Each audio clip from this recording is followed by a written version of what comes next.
Welcome back to Built Fabrications. So I've initially filmed this video as one, but I've decided I'm going to break it up into two parts. The first being prepping the cab and the second actually removing it. So since I didn't initially plan on doing this, I didn't have a proper intro set up, but I am planning on changing my release date to Fridays for my videos. So you can catch part 2 this coming Friday. I'll have it up, and yeah, so let's get into it. You can see the riding on the pavement. Young kids, they're growing up in basements. All right, so some of the things that I've taken apart so far. I started taking apart the brakes. Oop, there we go. Started taking apart the brakes. I still have to hit this line. I started taking it off and it was just wanting to bend the bracket. So I hit it with some PB Blaster and letting it soak, and I moved on to the steering column. So to get the steering column off, you have a plate that sits up here and it goes underneath the brake booster bracket. So to get it out, you need to loosen up the 4 nuts on here, as well as the one brace that goes to the cab. And that allows you to just kind of move it out a little bit so you can pull that bracket out. And then you also have this clamp that goes over that bracket, holds it on. And then you have this clamp here that connects the upper shaft with the lower shaft. So some of that hardware is here. So you have a bolt that goes through this bottom one. I believe this is 11/16 for that nut. To take that off. And then this guy here, I think that was a 1/2 inch. If not half, it was 9/16. These are 9/16 for these. So I punched out the seal that goes around. If you start from the bottom, you can push on a little bit and it will start to go in, and you just go around the outside of it. So let me get you inside the cab and show you what you need to do in here so far. Got that new custom lowrider wheel. What's up? So whenever you get inside the truck, what you're gonna have is a plate. This guy here goes under the steering column like this. That has 2 Phillips head screws that go in here. You take those off. And then you have this bracket here, goes in underneath the steering column. You have 4 1/2-inch bolts to pull that out. And then you've got a 1/2 moon wiring connector that goes to all your steering column controls. That plug is going to be right here. And then if you have an automatic transmission, you're going to have a neutral safety switch as well as your reverse lights. Those are these 2 connectors here. You get those popped off. And then you've got this strap here. This is also a 1/2 inch. I just loosened up the one, or took off the one side and loosened up the other. And I started with undoing everything on the outside first. So then now you're looking at having this drop down the steering column. So I'm gonna go ahead and try to hit this with my purse to separate the upper from the lower outside, and hopefully it will come out without too much of an issue. So let me get you guys set up where you can watch it, and I'll get yanking this bad boy out. So I'm gonna try to get this pulled out without rattling your guys' teeth out. I got the camera set up here on the floor of the truck, so might get a little shaky, but I'll try not to do it too much. So let's get all right, got it separated. So now we just need to rotate it to get the shaft for the transmission. All right, booyah. So another thing to note here, if you have an automatic transmission like this truck currently is, you're gonna have this little bracket that is on the outside of the truck under the hood. You're gonna have the shift rod is gonna come inside this little clamp bolt. And so all you have to do to undo that is loosen this nut. Again, it's either 1/2 inch or 9/16. Pretty much everything on these trucks are. And whenever you loosen that up, you can slide that shaft out. And yeah, so whenever you get this pulled out from the lower section of the steering column, you just need to angle this in the hole so that you can get it to fit through, since it protrudes a little bit. But awesome, let me go ahead and get this pulled out, and I'll show you what I'm talking about with the transmission thing. There's also one other clamshell clamp in here that I forgot to tell you guys about. So actually it's right here. So this has two 5/16 that go in the firewall. You get those popped out and you're in business. So here's that shaft I was telling you about. So this shaft right here slides in to where it clamps. And so yeah, all you have to do is loosen that up and you can pull this right out. Should come out without any issue. This is what I was talking about with the lower shaft. So you have that spline that goes in here. And yeah, so slides right out, shouldn't be too big of a deal. So I'm gonna go ahead and keep going and I'll catch you guys back up. So I pulled off a few more things on the truck, just kind of going through and seeing what is connected from the cab to the chassis or the engine or anything as far as harnesses or brackets or whatnot. So I'm gonna show you guys what I got so far and what I have left to do. So if you come on in here, you can see, I ended up cutting this brake line, just hit it with the old death wheel, because I'm planning on redoing the brake lines on here anyways. And you can see I already started to pop this one, which, I mean, like I said, I'm gonna replace it, so it's not the end of the world, but just if I'm already replacing it, might as well make it easier for me. I kind of did the same thing with the emergency brake cable, cut that off. Be good thing to get that replaced. I still have to undo the speedometer cable. So if you follow this underneath, there's one bracket here I don't have to take off. There's another one on the frame that I do have to take off. And then I'll just unscrew it from the tail shaft on the transmission. We'll get that popped off. What else? So I just went ahead and I followed everything out. So you have your other wiring harness that comes out of the fuse block. Pulled that off. Got it so that I got it untangled from everything. And I just have it laid out on the engine now. So we should be disconnected there and just run down everything that you see coming out of the firewall of the truck. So not sure what this went to on this end, but this was connected to that other harness. So got that popped off. We have the windshield washer fluid for these hoses. They come out of the bulkhead, but we disconnected the one end whenever it was on the fender. So that's good there. And then these other two just loop around for your spray nozzle. So you have one here and the other one comes out and you can follow it and it's over there, that guy. So they can stay on.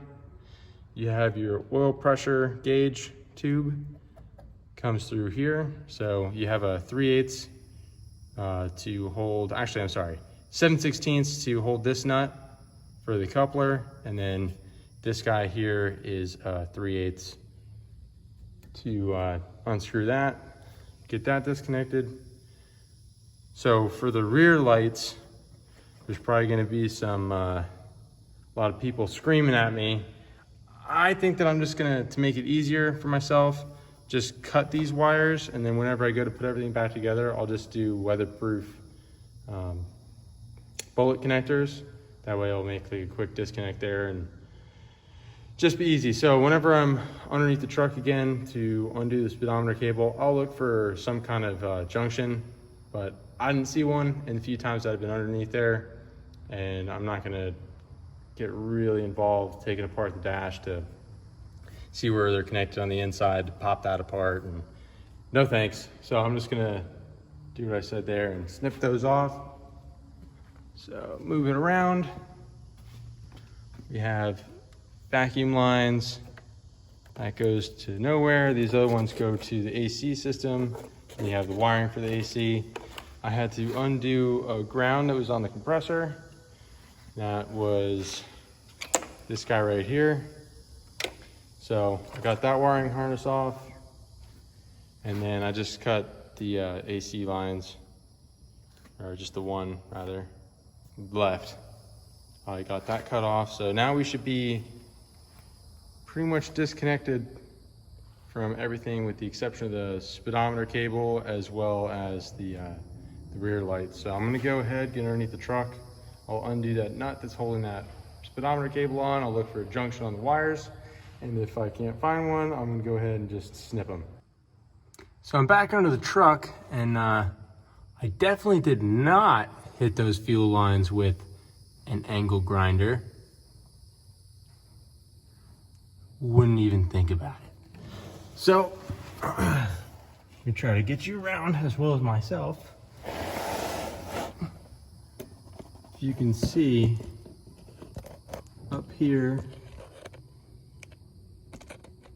is the speedometer cable, and the nut on it is spinning, and I can't get to the top of it with the cab on. So I'm probably gonna try to start lifting the cab off first and then try to get at it. If I cannot, that might get kissed by the old death wheel as well. So I did, however, get the end taken off. So it's pretty simple. You just have this retaining nut that holds the speedometer cable into the tail shaft of the transmission. You get the idea. So anyways, that goes in here. You screw that down to undo it. You unscrew it, pops right out. Real simple, no big deal. Yeah, so I'm gonna go ahead and keep going. I need to pull off the doors, which I'm probably gonna do next. And then I'm going to still have to cut those rear wires. There's no connection underneath. You can see where they're coming down. So I'm gonna just cut them up, easy access area under the hood. And then, yeah, pop off the cab mounts, pop off the doors. And yeah, I gotta get a jig built. I'll show you what I'm gonna be trying to do for that, to get that out. And then I need to build another dolly for the cab. And yeah, so let me get working on it. Okay, so need to get the door off. You have 6 bolts, 3 on the top hinge, 3 on the bottom. They're 9/16. Something that I did before I'm taking these off is I took a scribe and I scribed the top and the bottom of all 4 of the hinges, both sides. And the reason you want to do that is to get your doors to line up in the same spot.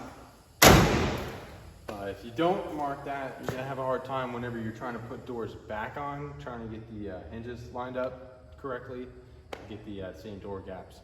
So in my situation, since I'm probably gonna be using different doors, that might not matter, but just to, you know, just in case, I did anyway. So I'm gonna go ahead, get the door off.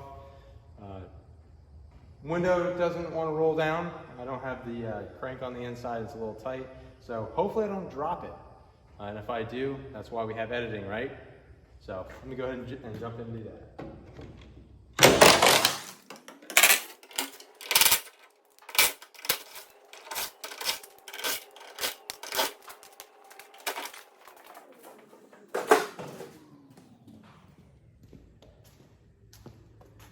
Awesome, didn't drop it, that's good.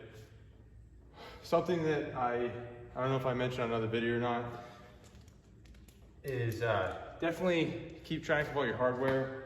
Like stuff for the steering stuff, I'm being pretty bad. But put all this in a Ziploc bag and label it, because whenever you get back to putting things back together, that could be months from now, or, you know, whatever your schedule allows for.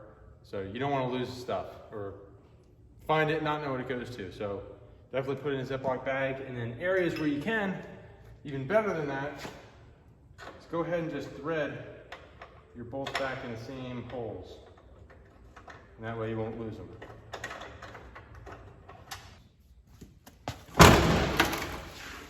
Same thing on this side.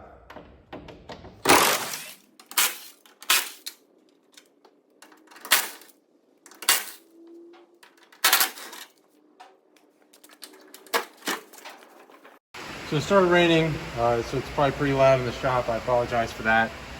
So I got the rear cab bolts out, cab mount bolts out. These ones just have the nut on the inside. They came out pretty easy. Problem I'm having with these front ones, I got the nut off on the bottom, but someone decided that it was a good idea at some point to weld this head on to the floor. So now I have to try to cut that weld out without jacking up the floor completely. So might be able to do that, might not. we will find out. So I'm gonna go ahead and try to get that somewhat cut out without totally butchering the floor. So, all right, so I got the bolts out on both sides. I don't know if I'd say that that's not butchered, but I have to replace part of these floor pans anyways, so probably gonna end up just replacing this whole piece wherever these cab mounts are. So if any of you guys are considering or thinking about welding in your cab mount bolts, don't. Just go ahead and call a neighbor over or something to put a ratchet on the top of the bolt so you can tighten it down. Because welding in is not a good idea. Might work for you, but this is the outcome for me, so I don't appreciate it. So it's the same thing on both sides. Again, I mean, this floor pan, I absolutely need to replace most of it for the front half. So, you know, it is what it is, right? So I got the bushings taken off, front and back. So now I just got to build a jig to get the cab off, and yeah. All right, guys, thank you for watching the video. I really do appreciate it. Just as a reminder, the part 2 of this video should be posted on Friday, and I definitely think that's a video you guys are going to want to see. It was pretty interesting getting the cab taken off. So be looking out for that. And if you like the content so far, please consider giving the video a like and subscribe to the channel. And until next time, keep on keeping on. Thanks, guys. You can see the writing on the pavement. Young kids, they're growing up in basements. Online, a whole new generation. I'ma make mine, so you better go take it. Always, they need a new replacement. Decentralized, can't contain it. We're changing lives, yeah, upgrading. Call it suicide of the older generation. What keeps you up at night, yeah? Make all the demons